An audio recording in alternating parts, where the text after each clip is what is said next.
Good evening, folks, and thank you for the opportunity to present this material to you today.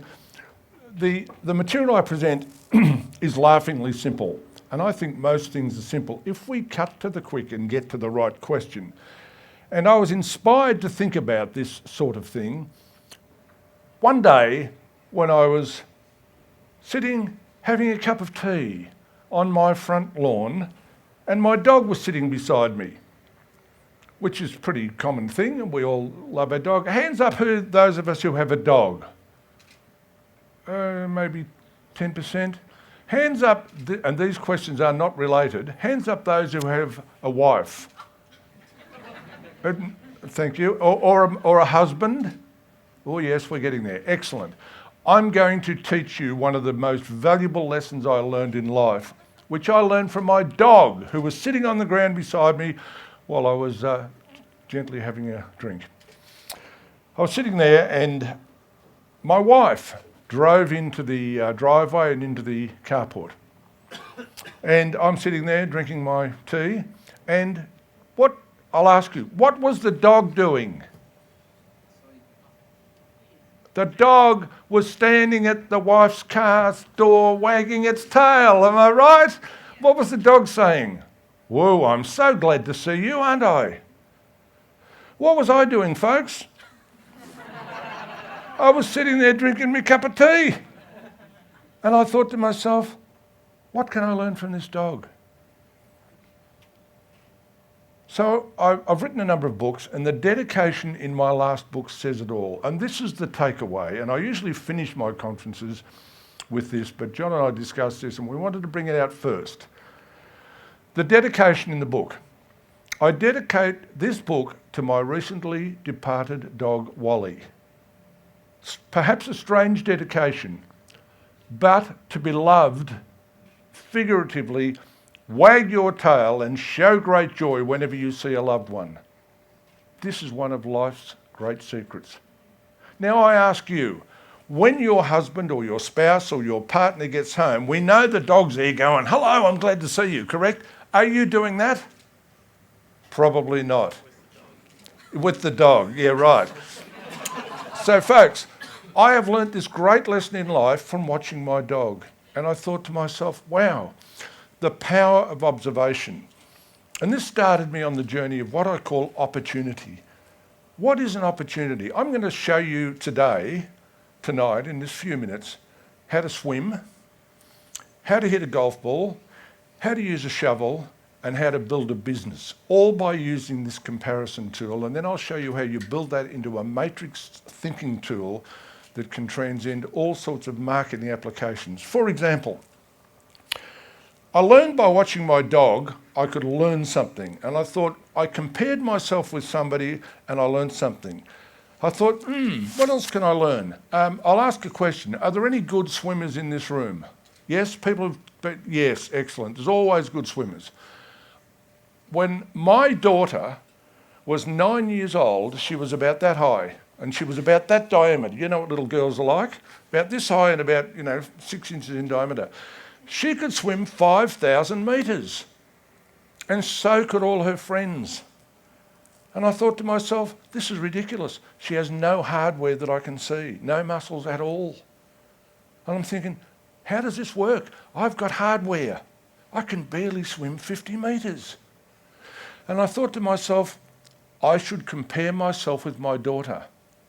So I did.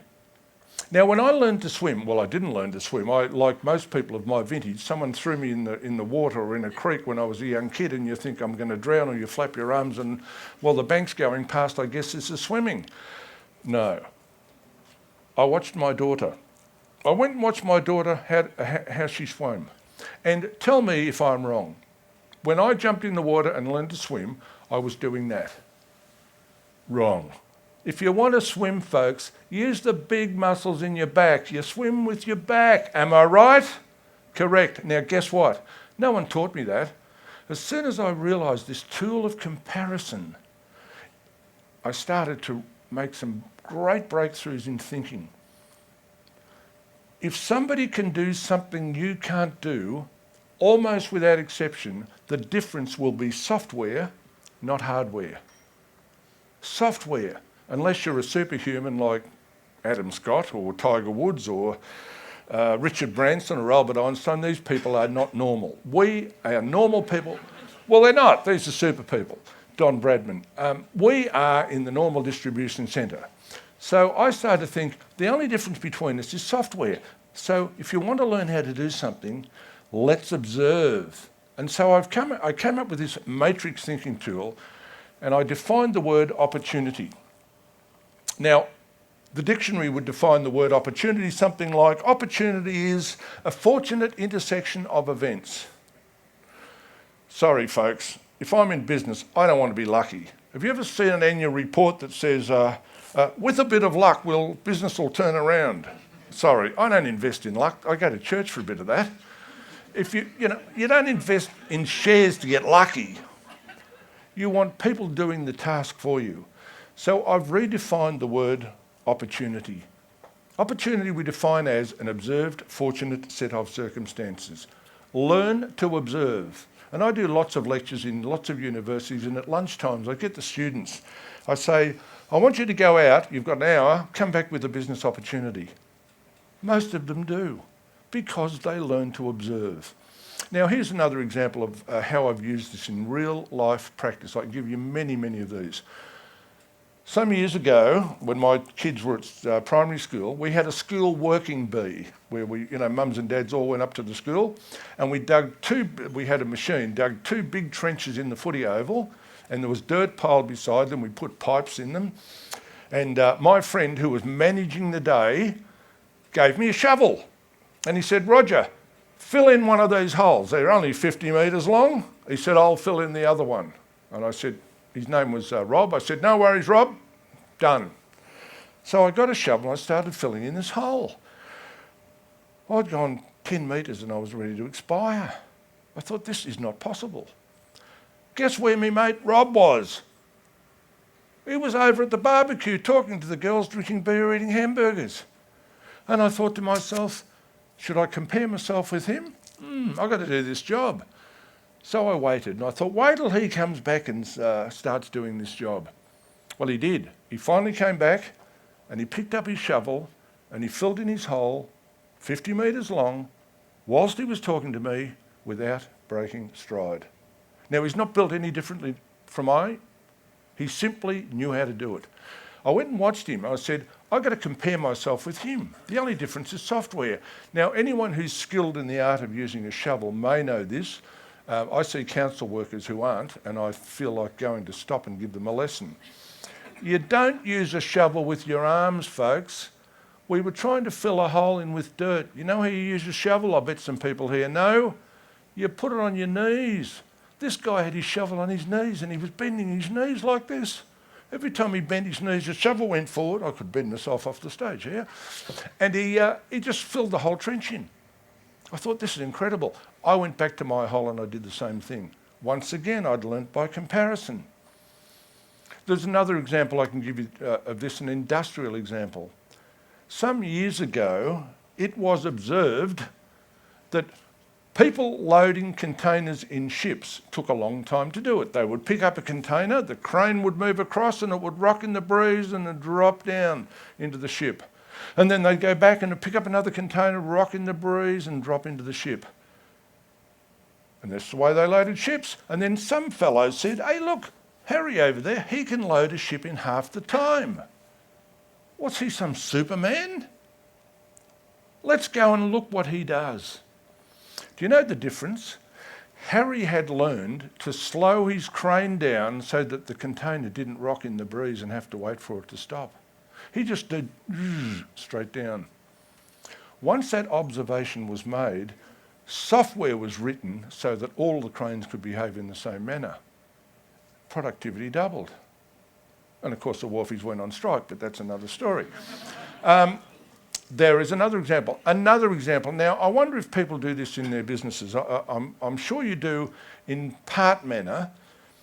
What you do is you have perhaps a group of salespeople all charged with different districts selling similar products. Now, many businesses do that, and you plot revenue per week, per person, etc., and so on. What you'll find when you do that is that most people will be sort of doing the same thing. But guess what? There'll be a Tiger Woods amongst them. There always is. There is always an outstanding performer. Am I right? You know, everyone's doing this and someone's woo up here. What do you do when you find that? You go and you look at that person and you study them and say, what is it that they do differently?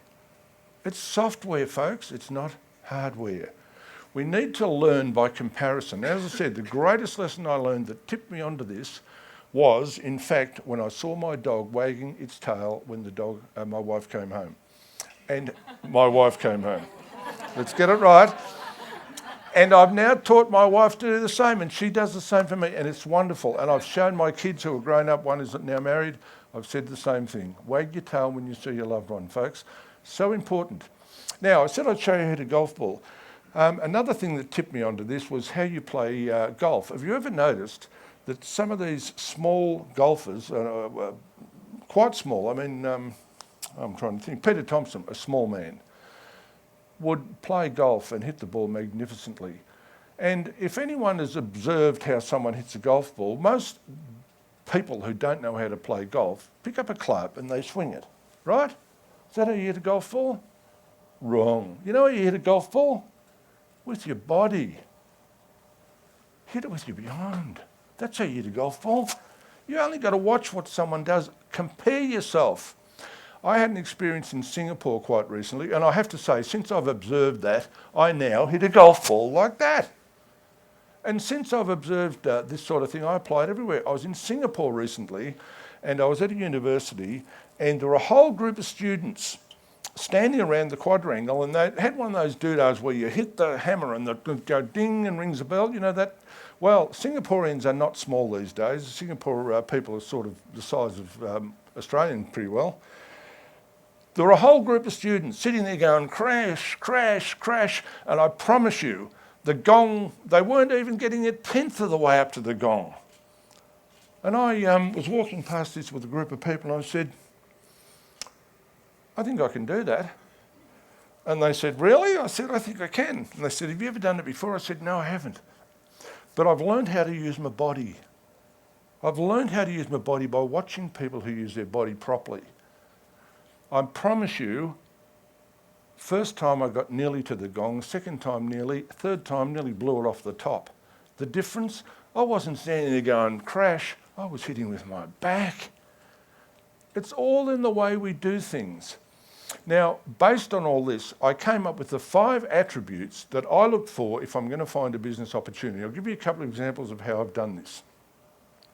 And I created a matrix. I won't draw it here, but the matrix has seeds on this side, which are the 5 fundamentals, and catalysts up here, ways to think about these 5 fundamentals. Let me just give you an example. The 5 seeds are predictable activity. What can I predict will happen? If I can predict something's going to happen, that's like having tomorrow's newspaper. And I do this in many conferences. For example, if you go to a cocktail party, let's pretend tonight's a cocktail party, and all the food's coming around on toothpicks. What's the predictable frustration about the people eating the food? Who can tell me? Thank you very much. I don't know if I did this at the last TEDx. How are we going to solve this problem of disposal of the toothpick, which is now a product with a frustration? What are we going to do for it?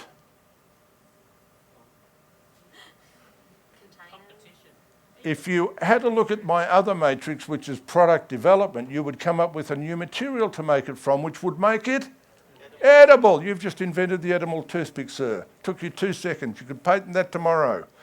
Believe me. We only have to track people and watch their predictable frustrations. Do you know when honey was being sold in jars, people tracked the predictable frustration. And what was it? It's messy, correct?